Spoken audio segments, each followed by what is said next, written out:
Alright, one more chapter.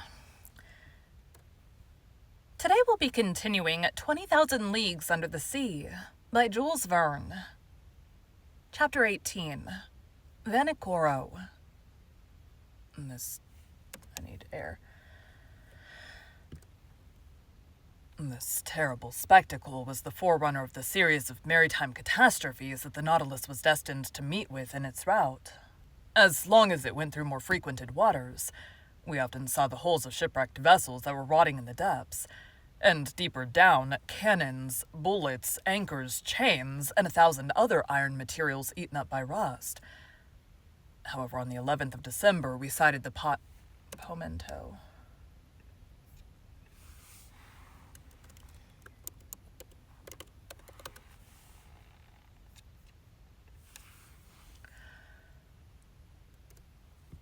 However, on the 11th of December, we sighted the Pomento Islands, the old, dangerous group of Bougainville that extend over a space of 500 leagues at east-southeast to west-northwest, from the island Douchy to that of Lazareff.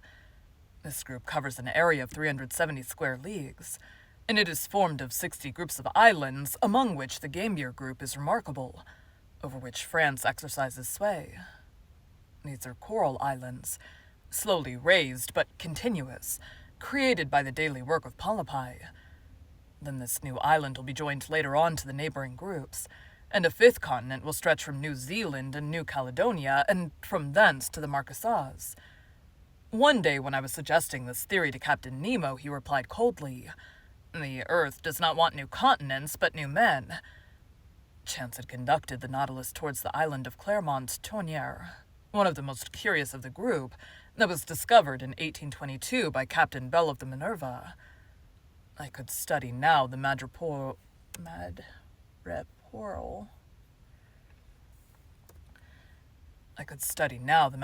system, to which are due the islands in this ocean. Madrepores, which must not be mistaken for corals, have a tissue lined with a calcareous crust.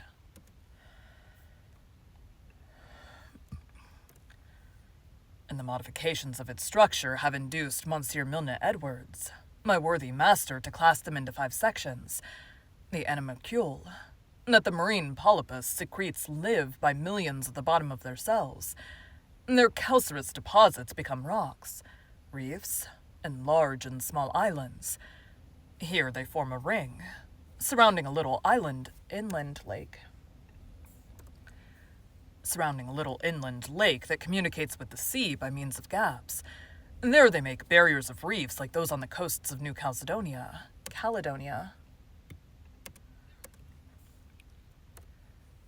There they make barriers of reefs like those on the coasts of New Caledonia and the various Pomaton Islands.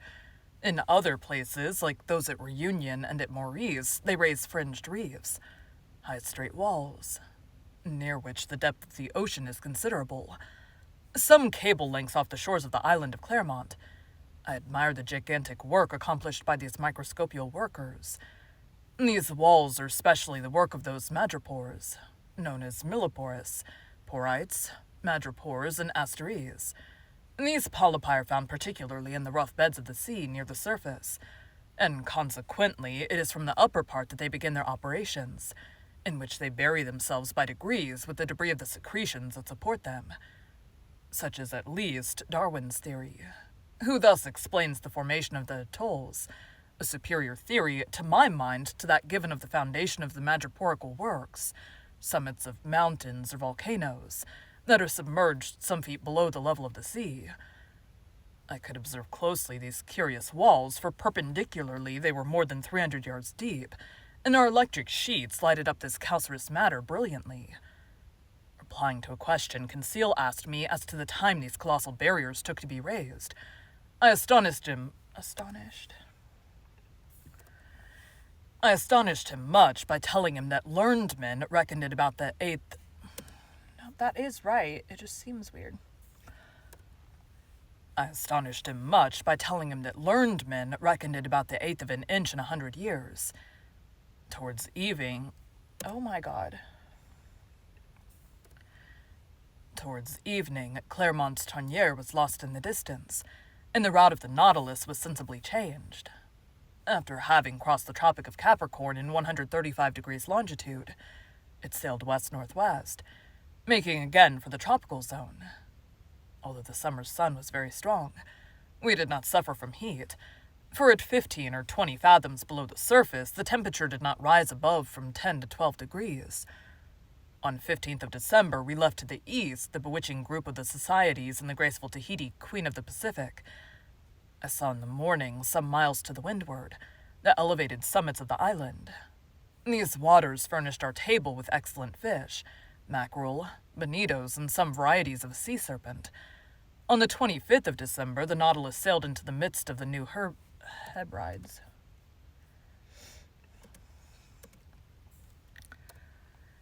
On the 25th of December, the Nautilus sailed into the midst of the New Hebrides, discovered by Quiros in 1606, and that Bougainville explored in 1768, and to which Cook gave its present name in 1773.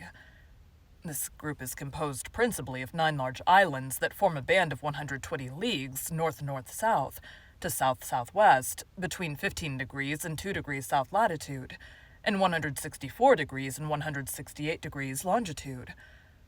We passed tolerably near the island of Arau, that at noon looked a mass of green woods, surmounted by a peak of great height. That day being Christmas Day, Ned Land seemed to regret sorely the non-celebration of Christmas, the family feast of which Protestants are so fond. I had not seen Captain Nemo for a week, when on the morning of the 27th he came into the large drawing-room, always seeming as if he had seen you 5 minutes before. I was busily tracing the route of the Nautilus on the planisphere. The captain came up to me, put his finger on one spot on the chart, and said this single word, Vanikoro. The effect was magical. It was the name of the islands on which La Pérouse had been lost. I rose suddenly. "The Nautilus has brought us to Vanikoro?" I asked. "Yes, Professor," said the captain. "And I can visit the celebrated islands where the Boussole and the Astrolabe struck. If you like, Professor." "When shall we be there?" "We are there now." Followed by Captain Nemo, I went up onto the platform and greedily scanned the horizon. To the northeast, 2 volcanic islands emerged of unequal size, surrounded by a coral reef that measured 40 miles in circumference. We were close to Vanikoro, really the one to which Dumont d'Urville gave the name of Isle de la Recherche. I don't know how to say this. Recherche? Really the one to which Dumont d'Urville gave the name of Isle de Recherche, and exactly facing the little harbor of Vanau, situated in 16 degrees 4 minutes south latitude, and 164 degrees 32 minutes east longitude. The earth seemed covered with verdure, from the shore to the summits in the interior, that were crowned by Mount Capago, 476 feet high. The Nautilus, having passed the outer belt of rocks by a narrow strait, found itself among breakers where the sea was from 30 to 40 fathoms deep. Under the verdant shade of some mangroves, I perceived some savages, who appeared greatly surprised at our approach. In the long black body, moving between wind and water, did they not see some formidable cetacean that they regarded with suspicion? Just then, Captain Nemo asked me what I knew about the wreck of La Pérouse. "Only what everyone knows, Captain," I replied.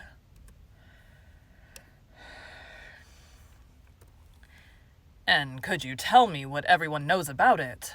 he inquired ironically. "Easily." I related to him all that the last works of Dumont d'Urville had made known, works from which the following is a brief account.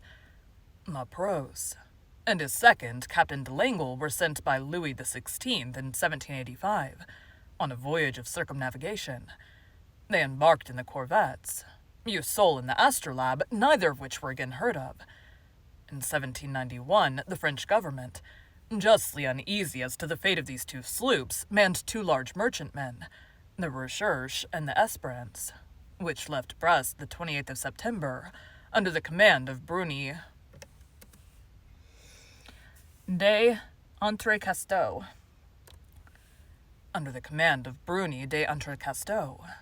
2 months after they learned from Bowen, commander of the Albemarle,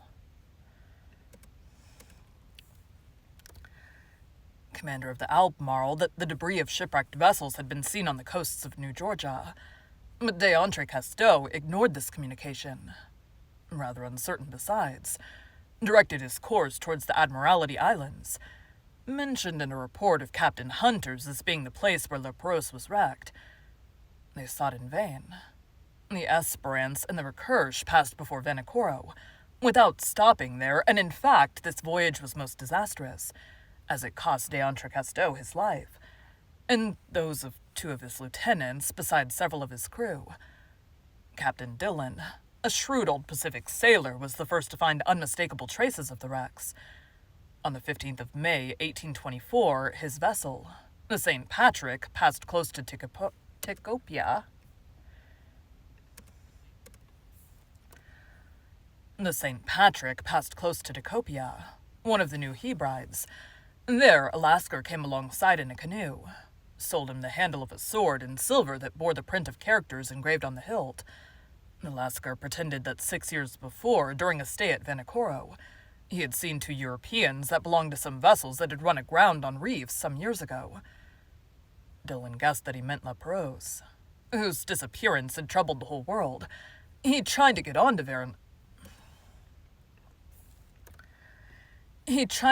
Vanikoro, where, according to the Lascar, he would find numerous debris of the wreck, but the winds and tides prevented him. Dillon returned to Calcutta. There he interested the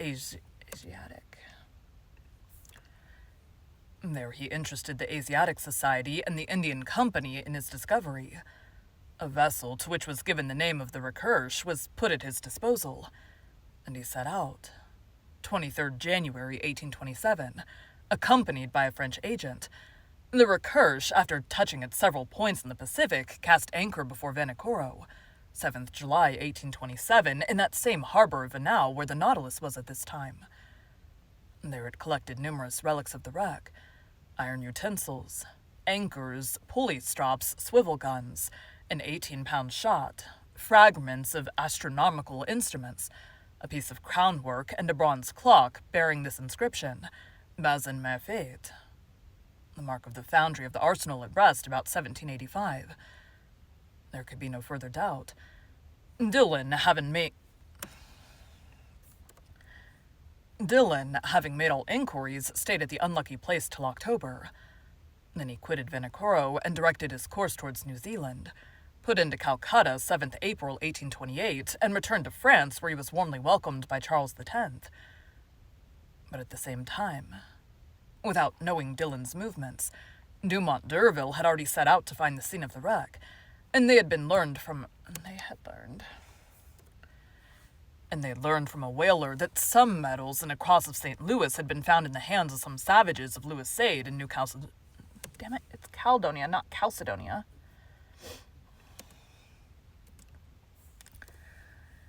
And they had learned from a whaler that some medals and a cross of St. Louis had been found in the hands of some savages of Louis Sade in New Caledonia.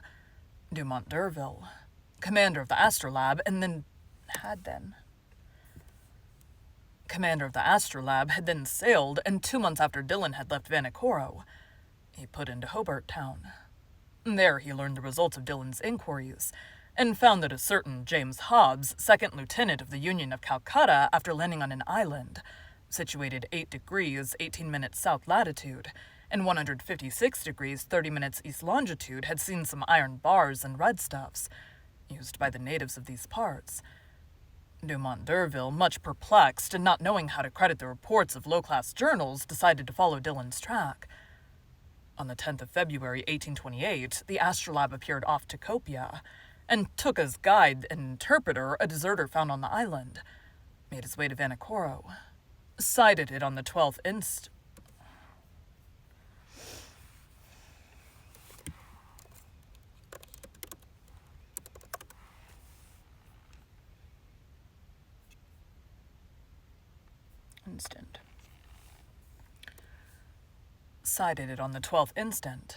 Lay among the reefs until the 14th, and not until the 20th, that he cast anchor within the barrier in the harbor of Vanau.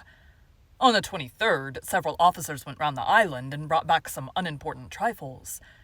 The natives, adopting a system of denials and evasions, refused to take them to the unlucky place. This ambiguous conduct led them to believe that the natives had ill-treated the castaways, and indeed they seemed to fear that Dumont d'Urville had come to avenge La Pérouse and his unfortunate crew.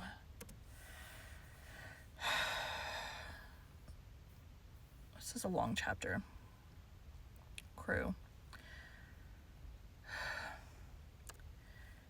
However, on the 26th, appeased by some presents and understanding that they had no reprisals to fear, they led Monsieur Jacquerat to the scene of the wreck.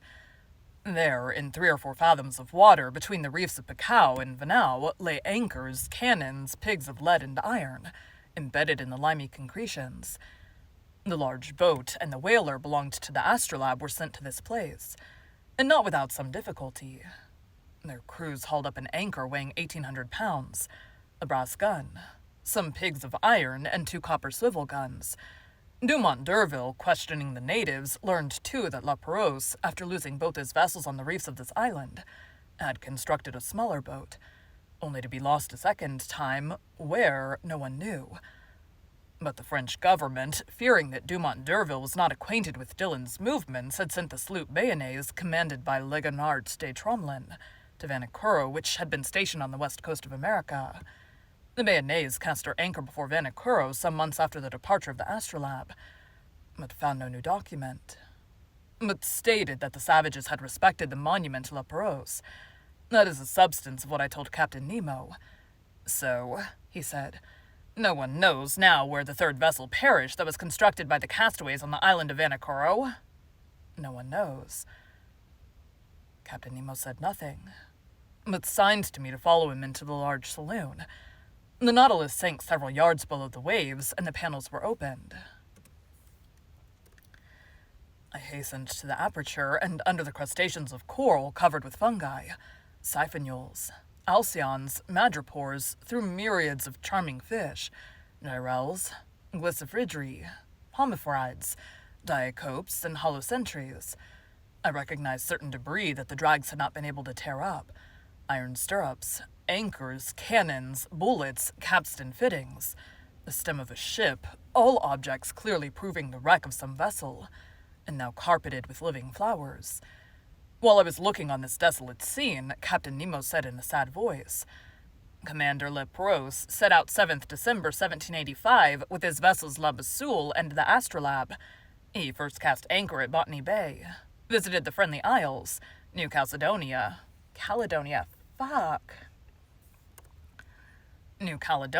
then directed his course towards Santa Cruz, and put into Nemuca, one of the Hapai group. Then his vessel struck on the unknown reefs of Vanikoro. The Boussole, which went first, ran aground on the southerly coast. The Astrolabe went to its help and ran aground too. The first vessel was destroyed almost immediately. The second, stranded under the wind, resisted some days. The natives made the castaways welcome.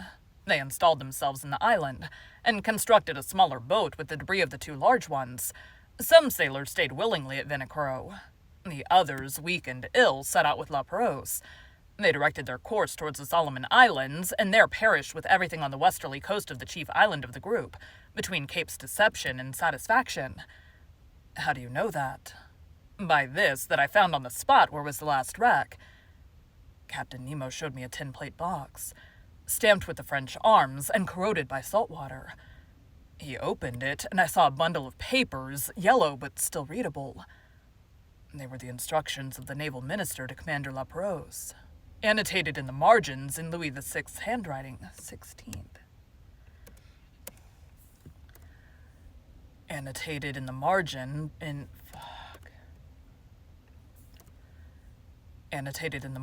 Louis XVI's handwriting. It is a fine death for a sailor, said Captain Nemo at last. A coral tomb makes a quiet grave, and I trust that I and my comrades will find no other. Thank you for joining Bite at a Time Books today, while we read a bite of one of your favorite classics. Again, my name is Bree Carlile, and I hope you come back tomorrow for the next bite of 20,000 Leagues Under the Sea. we just did 17 and 18. We're going to go to here.